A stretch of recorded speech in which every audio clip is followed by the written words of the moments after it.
Hey, welcome to the Cam and Otis Show. We're a father-son business podcast where we talk with other lifelong learners about making an impact and solving big problems. And you know what? There's no bigger problem in business than cash flow. And we got the guy that's going to talk to us about how to at least watch it. Maybe not save it, but at least know what the indicators are. How you doing today, Brian? Doing good. How are you? I'm doing great, man. I always love having guests who are experts on areas that I fear, because I mean, full disclosure, folks. Miss Suzanne's been running the McGregor household books since like the second day after our marriage, and I don't even know how to balance the checkbook. So God help us all if something happens there. So that's why I'm like, I really want to have Brian on the show, but I'm really afraid because I talk personal stuff, but Brian is an expert on the business stuff. And whenever I talk to a guy like you in a field, to me, almost like talking to a dentist. It's like, nobody likes dentists. Nobody likes accountants. Nobody, because you tell us all the truth, right? It's a necessary thing. How did you say, all right, this is what I want to do, crunch numbers. I want to show people the reality of their business and burst their bubble? Wow, no, that's a good question. So I was in the Air Force, and I was actually a flight simulator instructor, and the career field went contract. So meaning that there was no more blue suitors running flight simulators, and so we all had to move into different career fields. And one of the options for me was cost analysis, and I'd always liked accounting in high school, but really never had done it. And I went and talked to the cost analysis branch at where I was at, I was stationed in Illinois at the time. And they just kind of walked me through what they did, and I kind of fell in love. It's kind of weird because us accounting people are weird, and you have to have a certain kind of twisted personality to want to do this job. And I found out it was me. So you do the Air Force kind of tricked you. Well, maybe not tricked you, but dangled it in front of you, and you kind of tasted the water and said, "Yeah, I could do that." Is that kind of what happened? Yeah, well, so originally in cost analysis, which is a little divergent from actual accounting. What we do in cost analysis in the Air Force is we help organizations manage their budgets and make sure that they're doing things and being efficient, and trying to run it, because the military system is totally different. You get an allocation of money, and then you have to figure out how to run your business within that allocation. And our job was to help executives, which typically are colonels and lieutenant colonels and majors, run their budgets and look at ways to be more efficient in that system. The other thing that we did in cost analysis is what is called an economic impact study. Every year we would figure out how much the base we were at was contributing to the local economy, which was really neat. I did that for about 7.5 years, and when I left the military, I actually switched over to the accounting and finance side, and worked in military pay for a little while, and then went off on my own. And my wife, she's actually a traditional accountant, has kind of helped me bridge the gap between the cost analysis and payroll side to the regular accounting pieces. And of course, when I went in the military, I was a high school graduate. So after I got out, I ended up going back to college, and University of Arkansas taught me a great deal about management, accounting systems, and that I've been able to carry on throughout the years. You come from a little bit of a different background. We've joked with a lot of vets on it about the show that you kind of have in the military sometimes that blank check approach a lot of the time. So what was it like handling the cost analysis for a lot of people who might have that blank check mentality around you? Sounds even harder than turning down the business turn down the money in a business rather. Well, it's a completely different approach to everything, and you're correct about that. And a lot of people look at the military system and think that it's completely broken because, people call it the blank check process. But what it is at the beginning of the year, you submit a budget, and then you're allocated funds, for the next year based on your budget. You never get what you ask for. You always get less. And then you're asked to manage your particular organization based on that. And, people will pick on the things like at the end of the year, if you haven't spent all your money, there's a mad dash to spend it all. But the reason that Yes. we do that is what we try to do over the course of the year. And as a cost analyst, this is what we coach at the base level, is be as efficient as possible, and then make a wish list of the things that you want. Like, we need new office furniture because we're still using stuff that was issued under the Eisenhower administration. Or we need new vehicles because our military police vehicles, were purchased in 1995. So what we do is we create those efficiencies and then create a prioritized list of things that we want to spend our money on to make our life better. So it's not as broken as you would think, but it is a completely different approach, because in the non-military side, we generally aren't as laissez-faire about those prioritized lists. In other words, if we've got a truck that was bought in 1995, hence the one that I've got in my driveway, hey man, as long as that's still running, I'm going to drive it. So it's a whole different approach.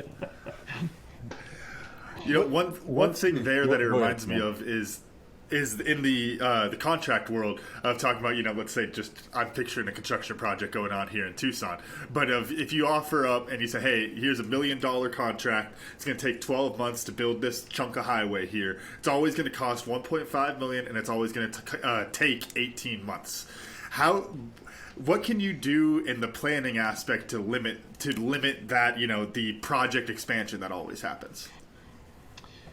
Oh gosh, it's so hard. The process of this is, you write a contract to do a certain thing, and the reason you have time and cost overruns is because the contract missed something, and now they need to do something else. So the only way you can change a contract, just because someone's inefficient and dragging their feet and taking longer, doesn't mean that it's okay to cost more.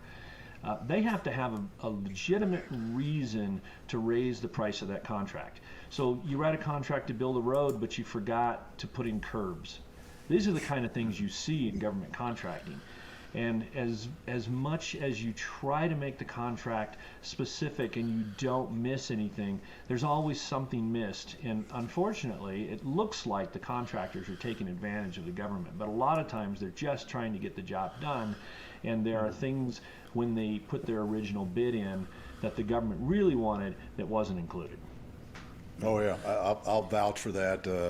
Dr. McGregor, my dad, taught me that years ago, because he was an aerospace engineer working on the F-16, and I asked him one time about that, because you hear it on the news and it's like, Dad, aren't you one of them people that's doing that? What's going on there? And he said, yeah, I am one of those people.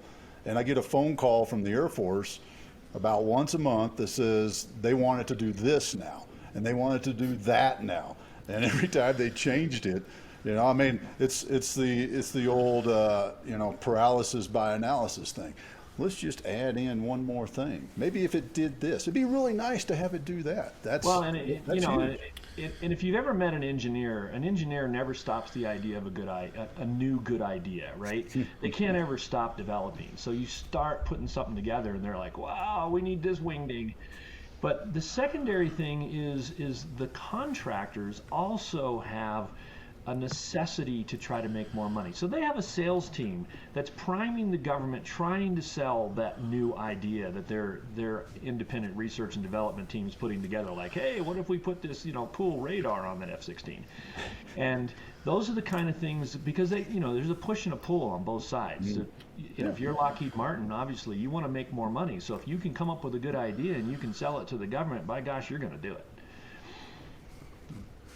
As far as or as far as compensating for those projects going over, going over budget, over time, and all that, one of the solutions I've heard is where you're basically taking data for similar projects and using that to limit, because otherwise you get into this, arms race of the budget where it's like, hey, I know I'm going to cost 50% more, so I'm going to quote you 1.5 million, and then I'm going to go 50% over, so that you're bumping that 1.5 up to 2.25, and then it kind of just keeps going there where we're not really solving anything with that. So the alternatives I've heard, and I think this is an interesting thing to apply to businesses as well, is you're going and you're saying, hey, you're building a 5-mile chunk of highway.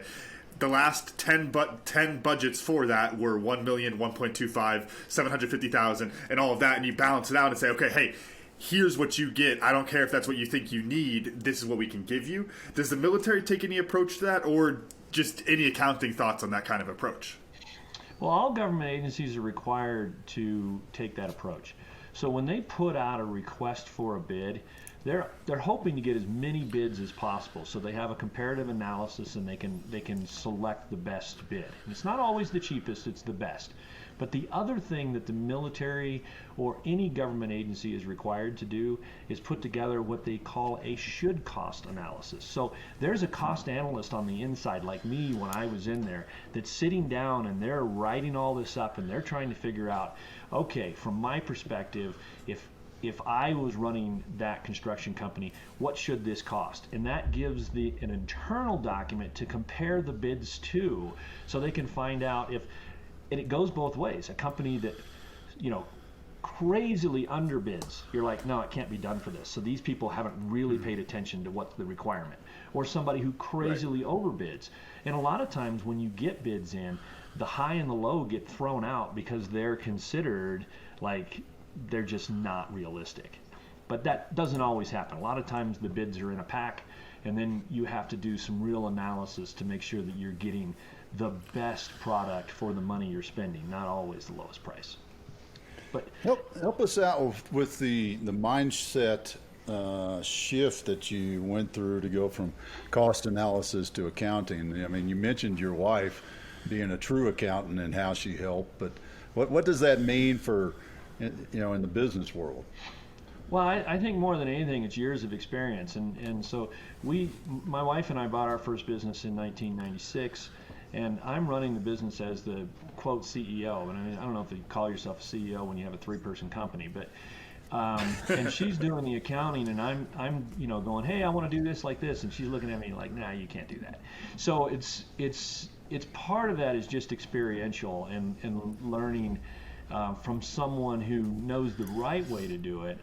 And for me, who I have the theory now because I went to school, and my college is telling me theoretically these are things I can do. But at this point, my wife's got about 10 years experience in telling me that's not how you do things.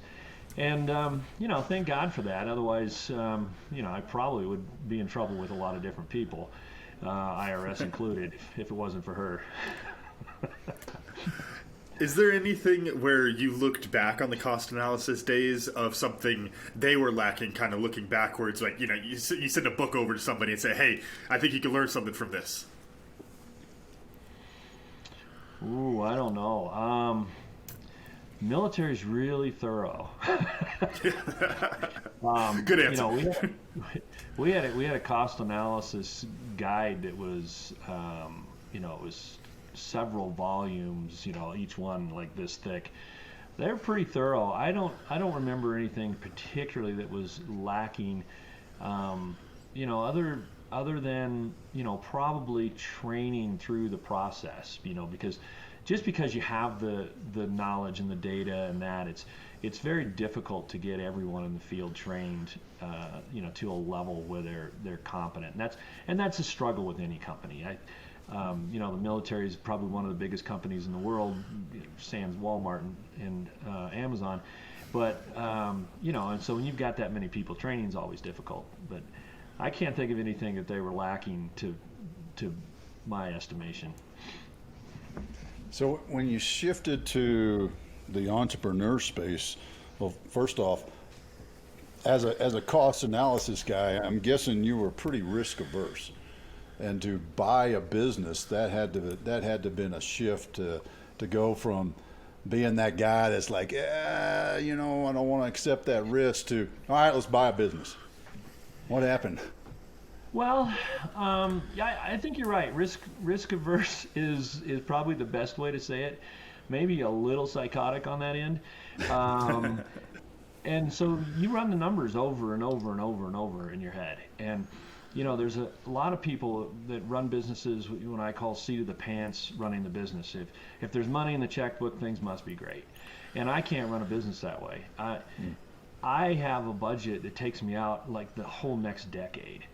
And I don't know anybody else that runs like that. Even the government only has a 5-year defense plan, right? Mm-hmm. But I do have a budget that actually takes me out until 2033, and it's based on a growth pattern, and when I get to this point, we're going to hire employees.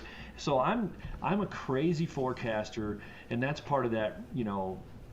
Trying to keep risk as low as possible. And we talk in the beginning talking about how we manage cash flow. Cash flow truly is a predictive analysis of where you're going to be when, and are you going to have enough cash to get you there. So yeah, I'm a little psycho in that area, I would say, because that risk aversity for me is something that if I don't do that, I can't sleep at night. So then how many times did you run the numbers before you bought the business? Do you remember? Did you, and variables that you put in? Many. So what I typically do, and I do a lot of coaching through the Small Business Development Center up here in Boulder, Colorado, and I coach this because this is my methodology. And I talk about Winnie the Pooh when I do it, because there's two distinct characters in Winnie the Pooh. There's Eeyore and then there's Rabbit, right? Eeyore, the sky is falling, everything's horrible, tomorrow the world is going to crash.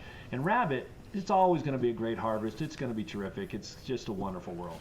So I always tell people, it's like, put together a forecast or a budget based on both of those, those models. So a very optimistic forecast, a very pessimistic forecast, and then try to figure out, the truth is somewhere in the middle, right? So if you can run those models, and in your modeling, you actually have to figure out, like, what happens if I have this happen. Like if you're a construction company, you're going after multiple bids. So you're going to make an assumption that, okay, we're going to win a certain percentage of those bids. That's going to be our revenue. But what happens if we win half that many? Conversely, what happens if we win twice that many? That might actually be a bigger problem, right?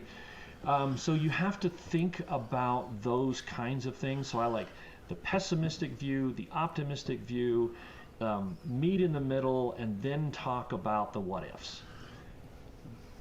Where do you think most businesses, or I guess more specifically entrepreneurs, fall short in their assessment of the accounting or the cash flow? I think it's forecasting. Forecasting is really hard, and because you're guessing, right? You're trying to figure out, where am I going to be tomorrow, and that's always a very difficult task. And if you don't forecast, you have no idea where your cash flow is going. Mm-hmm. And a lot of people, they look at where they are right now, and they kind of assume that where they are tomorrow is going to be somewhat fractionally different, right? Maybe 10% more or that. But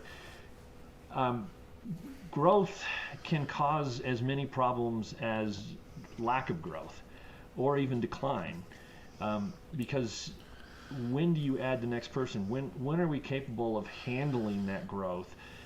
Because if you don't put things in place to handle growth, it can be crippling.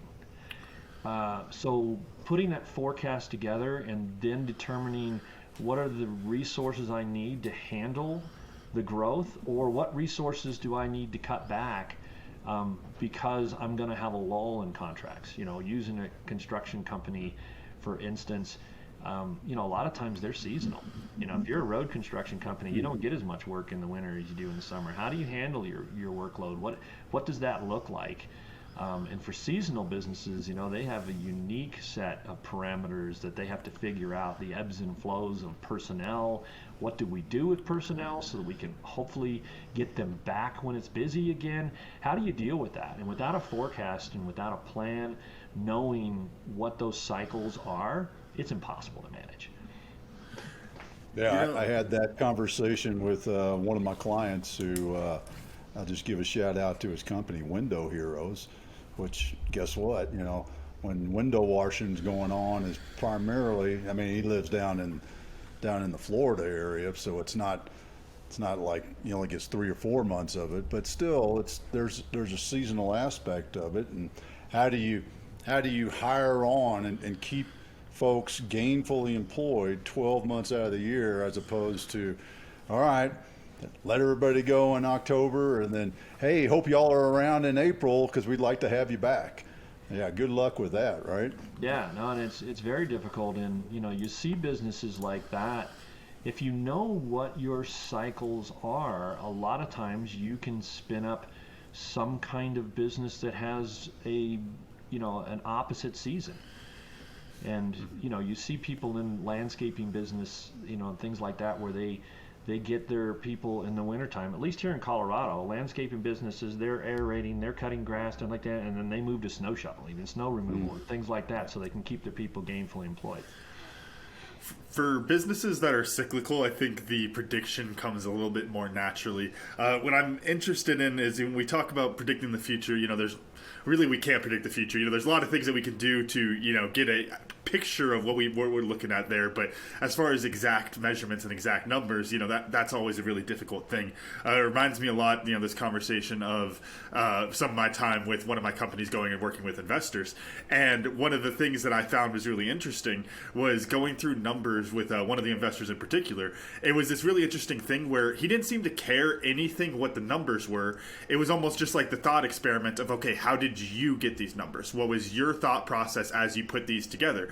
Because he was looking at it, he's like, these numbers ain't going to be there. Like, these numbers are not happening. You're not going to hit this goal in 5 years. But I want to see what your logic was that you carried into those numbers.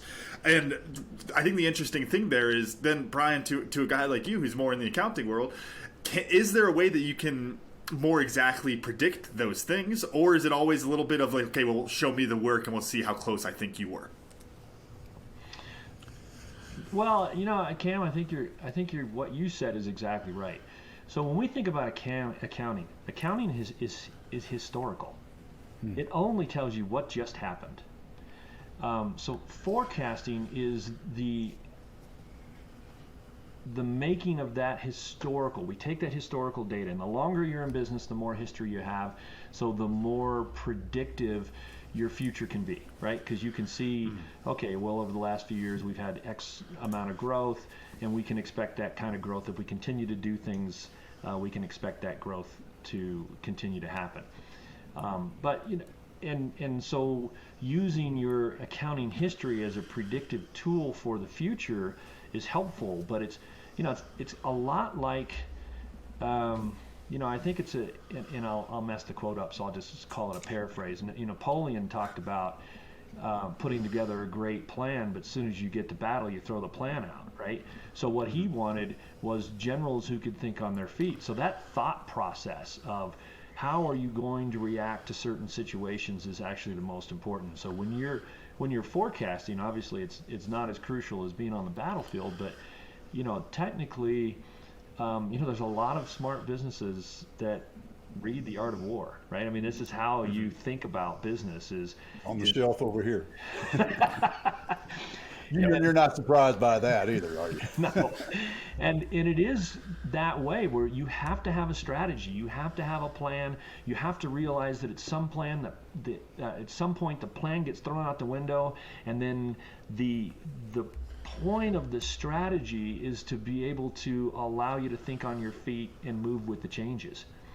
But when we think about forecasting, it's exactly that. We don't paint out, like I put a forecast out that's 10 years in the future. I don't lock that in and never look at it again. I'm looking at my forecasts on a regular basis to see, like, what actually happened compared to what I thought would happen, and how does that change what I think is going to happen tomorrow? And you have to continually do that, and it's a circular process where you're looking at the information we put together, we're looking at what happened, we go around the circle and we say, how does that make my decisions? How is that going to affect that? And then we just keep moving around the circle trying to figure out how that forecast changes. This episode of the Cam and Otis Show. If you're enjoying this conversation, then make sure to share it with other lifelong learners in your life so they can enjoy it too. Stay up to date with the show on Facebook and Instagram at Cam and Otis Show, and subscribe to our channel on YouTube so you're the first to hear about new episodes and other special content. Now let's get back to the show. And it's an interesting thing because there's kind of like this fundamental rule because, at the end of the day, we're working with numbers there. It's a fundamental rule in statistics. Past results don't indicate future results. If you flip a coin a bunch of times, you get heads 5 times in a row. It doesn't mean you're getting heads next time. And that probability is what you're going to have to adjust to as you're moving forward. And Dad, I actually wanted to throw that over to you a little bit because whenever you talk about either your cross-training aspects or just the way that you'd approach problem solving when you're in the team room with the Green Berets, it always seems like there's something to learn there. So as far as the forecasting and the adjusting in that situation, what kind of perspective or insights do you have from that world? Well, I think part of that is it's a similar thing. It's collecting the data, right? So you're collecting the data so you know what historically we need to practice on, we need to train on to do, so that no matter the situation, not that we can exactly portray it, although there's some aspects. I mean, we could talk about the Sante raid in Vietnam, the taking out Osama bin Laden, and all the rehearsals that went into that allow for the unknown risks to come in, like the helicopter hitting this tail rotor on the wall of the compound on the way down. Those little things. And I think that's what I would bring it back into the business world in that way, is just like Brian was saying, the more iterations you do, the more understanding you have, the more experience you have, so do this or do that. I mean, is there an infinite number of combinations? I don't know. Y'all are more number guys than me, but there's probably not. There's probably, truthfully, a finite number of variables that we could call up ChatGPT and put in, and it would tell us how many there are, right? And run the optimized model for us. But in the end, the more you prepare, the more prepared you are. And my good buddy Lou taught me this when I was a young cadet at A&M, that you're never ready, you're only prepared. And if you think about that as a business owner too, and I'm going to throw this back to you for your thoughts on this, Brian, but is that as long as I'm collecting the data, the more data I have, not just arbitrary data, but I also want you to tell us, what is the data I should be collecting. The more I have, the more accurate my forecast will be. Yeah, no, exactly. And, it comes down to, if you're a pre-revenue company, your forecast is going to be probably very unreliable, right? But you got to do something. It's you the got hockey stick. Come on, you know those pictures. It's the hockey stick. Look here. And the thing is if you're going after VC capital and stuff like that, then you have to put that forecast together like rabbit. You've got to you got to get everybody to buy in, and then you have to know in your own mind that reality probably means something different. But that allowing to have data to help predict is just something that happens over time. But when you think about not only forecasting, but how valuable is your company, and to your your discussion about training and preparation, a company that has processes, training, is well prepared, is worth more to a buyer than a company that does not. Because when someone is looking, if you ever want to sell your company, when someone is looking to buy your company, They're looking at, do you have a process plan for success? And that doesn't mean, is Brian actually really good at his job? It means, is there a process that if Brian leaves, that Otis can come in and still be a winner? And part of that, right, the whole process of forecasting, preparation, training, procedures is what makes your company valuable and predictable. How do you...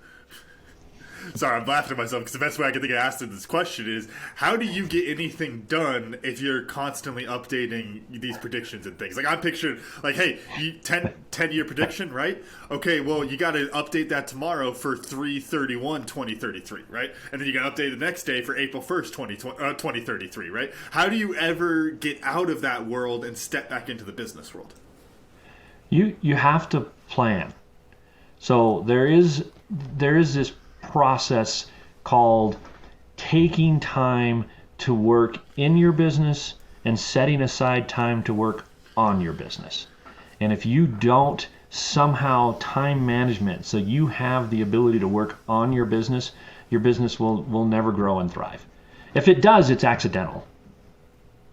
So you just have to figure out how to set the time. So, I put my schedule together and I block off time so that I can work on, procedural things where we do annual procedural analysis. We go through and we look at all our current policies and procedures. And then we also look at, are there any policies and procedures that make us better?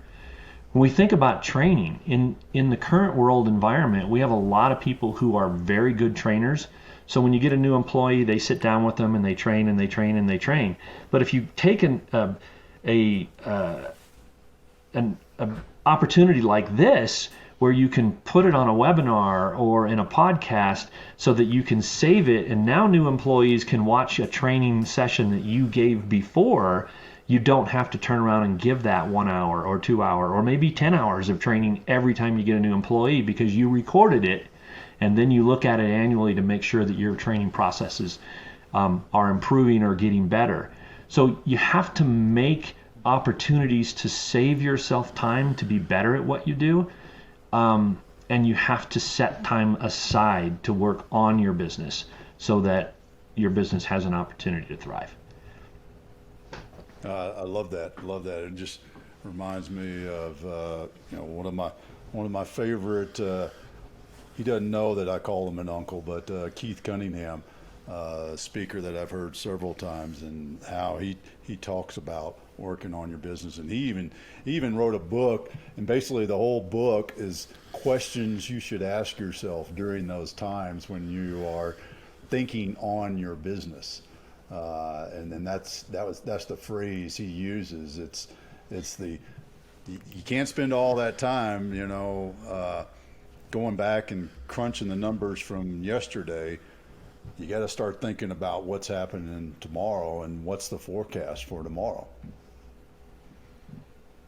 Yeah, and it's got to be like, I'm a little crazy when it comes to forecasting, but I put together a forecast for a long period of time. I only look at it quarterly.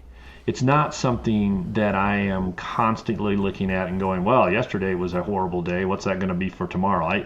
I'm not that OCD.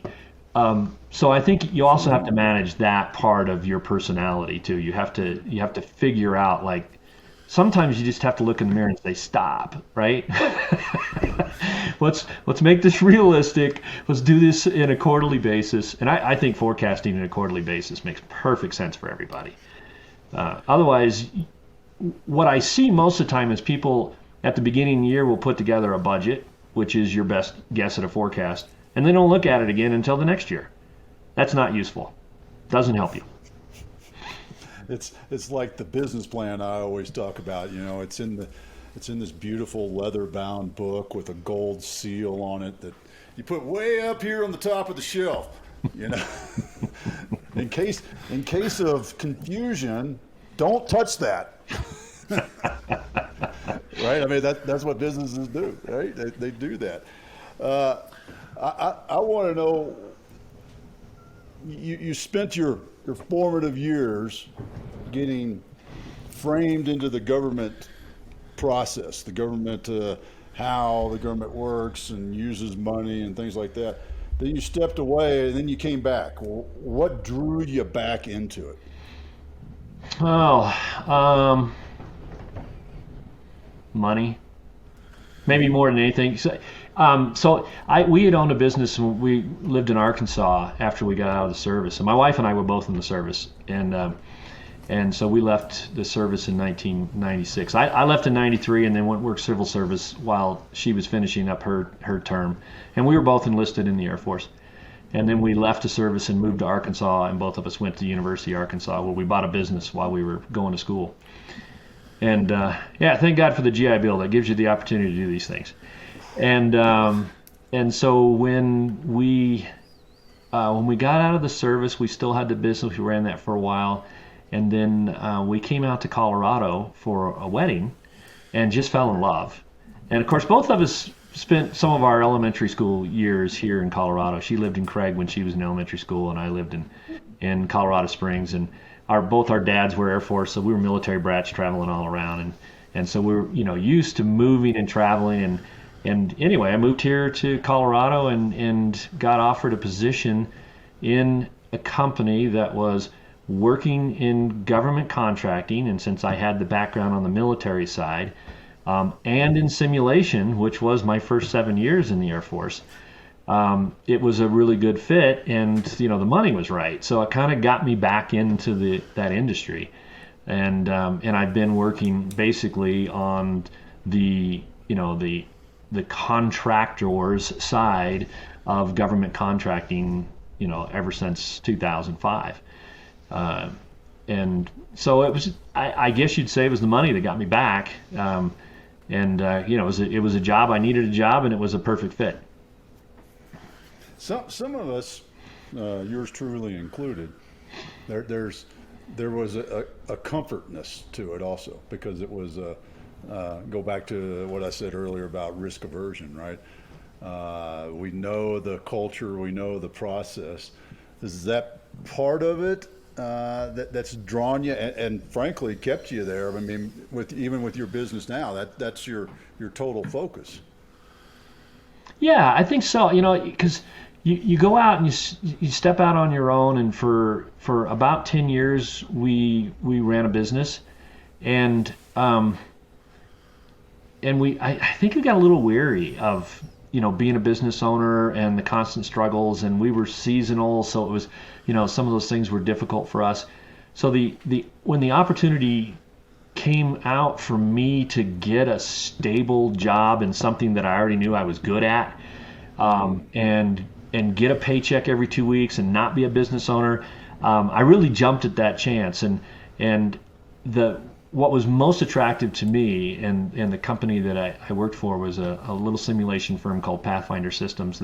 The owners brought me in and gave me the ability to run that part of their business as if it was my own business. So I kind of got to be a small business owner, an entrepreneurial way of doing things within a company. A little bit of a safety net then. Yeah, right? and still getting a paycheck. And to their credit, I think that helped them be a more successful company, because they empowered everyone who worked for them to do that. And I would still be there if it wasn't for the fact that when you build simulators, they get delivered somewhere else. So every time we delivered a simulator, my travel continued to escalate. And I got to the point where I was on the road, 2/3 to 3/4 of the year. And, that was just too much for us as a family to handle. Otherwise, I'd still be there. I love that job. And, so from there, I went into the consulting point of, consulting people who were under contract for the government. How do you deal with them? Using my experience being on the government and and the contractor side to help people navigate those waters. And I did that with another firm. And then 4 years ago, I went out on my own, primarily because the firm that I was working with was a little bit bigger, and I wanted to focus on very small companies, startups, pre-revenue, people who are going for, their first contract with the government, trying to help out the smallest of the smalls. And the firm I was with was a little bit too big to help companies that size. So so that's why we ended up where we're at, and why I have an office above my garage, try to keep my overhead low, try to keep our rates so that the smallest companies can afford it. Right, there's a pun there. I mean, office above the garage and overhead. I don't know. Yeah. I think there's an interesting cross section that I have to point out. We're talking all the accounting, talking the flight simulators, all that kind of stuff. So is it something in the future, are we going to be looking at putting accountants in simulators? You're going in, it's like, look, this forecasting might not be perfect, but I've ran the simulations 1,000 times and I can navigate whatever chaos this business throws at me. I mean, what could that really look like? I want to throw it to you, Brian. Well, that's a unique approach. I think there are some, typically these are called CFO firms that do fractional CFO that have these somewhat simulation models for forecasting. I've only seen a couple that I thought actually worked better than you just kind of working the numbers out yourself. And they're super expensive. So for small companies like typically I deal with, they're unrealistic. Where I try to teach people, like, let's just take your profit and loss statement from last year, let's put it in that in a spreadsheet, and let's go line by line and say, hey, if I win this contract, what is that going to do to my rent? If my rent goes up, what's that going to do to my utilities? If I add employees, how is that going to change how much I pay in payroll taxes? So we just try to go through and have that thought process in a simpler way, not a simulated predictive model. I think it's amazing. I just think that right now that's for companies, like Lockheed and Sierra Space and people who can afford it, and small businesses really can't afford that level of simulation. Yeah, it's interesting. As you're talking through that, I'm kind of realizing not much point putting on the helmet to go into a simulation to sit in front of the computer and run simulations on Excel in there, which is what you could be doing anyway without the helmet, right? Kind of some redundancies in the cost there. Yeah, I mean, there's a company here in Denver, and I for the life of me can't remember their name right now, but one of my clients uses them, and they actually have a really great forecast predictive model, and they've got a lead-in page that it basically has a series of what-if questions, and you go through and you click on those what-if questions, and then it basically tells you, okay, well, if by the answers of these what-if questions, here is your forecast model result. And so you can go in and tinker with that, and like I talking before, saying, well, what if we won this contract? What if we had this much growth? What if we didn't have that much growth? So you can go in and kick all the what ifs in, and then it pushes out an answer. But again, I know what they paid for it too, and most small companies can't afford that, because you're talking about a forecast predictive tool that is kind of the price of a Subaru. So that's a little bit much for a small company. Oh yeah. And here in Colorado, those Subarus are damn expensive too, I'll tell you folks.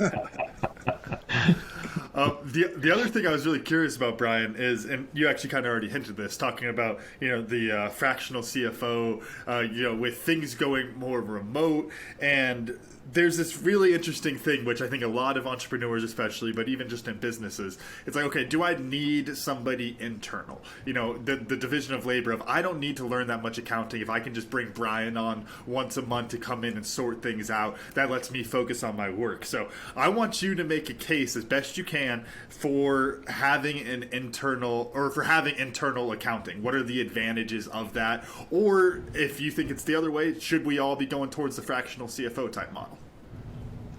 Well, I think fractional services are extraordinarily important in small businesses. Obviously, a fractional service makes no sense for Lockheed Martin. Doesn't make any sense for Ball Aerospace. When you think of the small companies like myself that provide fractional services, if my company grew 30 times over, we might be as big as Ball Aerospace's accounting department, right? So when you're that big, you don't need fractional services. They probably actually might even hire fractional services to help their full-time CFO, right? But a small company can't afford, when you think about what a CFO makes, I mean, this is a this is a six-figure job. Probably most CFOs make somewhere near $250,000 a year. Small companies can't afford that, but you can afford to pay an hourly rate to have somebody come in and give you advice 2-3 hours a month. So the fractional services make perfect sense. And where that switchover is when you start with your fractional services getting in the same range of what it would cost to have someone full-time. And then you also have to realize, let's say, and we'll just use that number, $250,000, which, I don't know if that's a good number for a fractional CFO or not, but it's just as an analysis tool. Now you're paying someone $400 a month to come in and do CFO services, and at some point they've gotten to the point where you're running $150,000 a year paying for them. But you'd still have to pay $250,000 to bring somebody in-house. It's still $100,000 savings, not including the overhead on top of that person, to have someone fractional. You think about, for us, we do a lot of work with small businesses. Our rates for most of our small businesses are relatively low. But if you went and hired an accountant to be on your staff, and let's say you got one fairly cheap, $45,000 a year, after overhead, they're going to cost you $75,000 to $90,000 a year to actually have sitting a butt in a chair. And we can do that for less than a third of that cost and give you the same service. So this is where the fractional services make sense. And as long as those fractional services still represent a savings to your company, it makes sense to continue with it. The one variable that comes to mind is that by having somebody internal, in the team, is that you get some extra advantages to it there. Would you say that in the accounting side, those advantages aren't going to add up? To take your math there, $250,000, $150,000. It's not $100,000 of I see this because I'm here every day type thing. Would you say that you're not going to get much of an effect out of that compared to the fractional? Well, I think you have to find the right fit provider for you. So it's kind of an interesting thing. When I was working with Pathfinder Systems, we had an accountant there who, by the way, is still there, and she's fantastic. But she was the kind of person that if she didn't have accounting work, she would come out on the floor and help us build simulator parts, right? So if you've got that kind of person, by God, get them, right? Hire them, keep them. Yeah, hire them quick and hold on to them, right? But that kind of person is rare. Most people are good in their lane, and if you ask them to do something outside of their lane, you're like, why did I ask them to do that? So, yes, I've made that mistake. But it is one of those things where you need to interview your provider, because when you're hiring, like for us, fractional accounting, you still want it to feel like that person is in the office down the hall, even though they might be in a virtual environment. If you don't get that kind of relationship, find someone else. And that's so true. And we're, I would like to think that we're great for everybody, but we're not always the best fit for a particular company. And I think every firm, if they're being honest with themselves, would say that. And a firm could call me and they would be like, nah, that's not a good fit. And they could call, one of my sister or brother firms and find that they're the perfect fit. You're tempting me to ask, is the singing accountant part of this process of analysis of whether or not you're a good fit? What was that again? The singing accountant. I mean, isn't that like your underlying title, the singing accountant? Well, we do a lot of singing. So it's kind of funny. I know that we've talked about this in private, but so me and my right arm in the business are both karaoke regulars. We enjoy it, but it really doesn't have anything to do with our services. We like to have fun. I think if we don't go out and have fun from time to time, that we probably wouldn't be very good at our jobs. But it's not a requirement. We have several people who work for Pantheon Solutions who don't sing, and it's okay. They're okay, huh? I just had to ask you that because we've had that conversation way too many times. So. Yeah, we had an event in Colorado Springs that we put on, a little happy hour last week, and I think you were skiing or something, so you missed it. But we had karaoke afterwards, and it was quite fun. We had a good time. That's awesome. And well, for me, I've been sitting here like I said in our intro about how much I'm going to learn and gain in this area that I mean, because I'm uncomfortable in it because I don't play in it enough, so there's that fear factor of it. But now I can think of Winnie the Pooh, and because I can think of Winnie the Pooh and Winnie the Pooh forecasting with the jar of honey, and I got Rabbit over here, and I've got Eeyore over here. I'm not as apprehensive about looking into the books and checking that out. So Winnie the Pooh accounting philosophy is where I'm going with this. Camden, how about you? What'd you learn? I got to say, I had that written down too, because we've talked about it before. Like when you have anxiety and your mind goes to the worst possible thing, the trick is to go to the best possible thing and then assume it's going to be somewhere in the middle there. And Rabbit and Eeyore paints that picture a lot better. But I don't just want to steal yours there. I think the other piece is that if I'm going to go design some metaverse accounting simulation thing, I should probably put that business plan away, because it doesn't make that much sense to, like you were saying, Brian, have them put on the helmet to go virtually to the computer that's already right in front of them. So kill that business model. That's okay. But I did have one question that just came up talking about, the singing accountant. Brian, what's your go-to karaoke song? Probably Zach Brown, Colder Weather. It's just enough country to take me back to my roots, but not country enough to make me feel like I ought to put on a cowboy hat. I love it. Brian, how about you? What'd you learn? Well, I mean, for me, talking through this, I think the I don't know if it's a learn or a takeaway is keep it simple. Try to keep it simple and look at things objectively and figure out the efficient path forward. And I use this kind of as a comparative when you're talking about your accounting system. In your accounting system, you can have a category called utilities, and in utilities you can put all your electric bill and your water and your gas and so on, and you can just lump them all in utilities.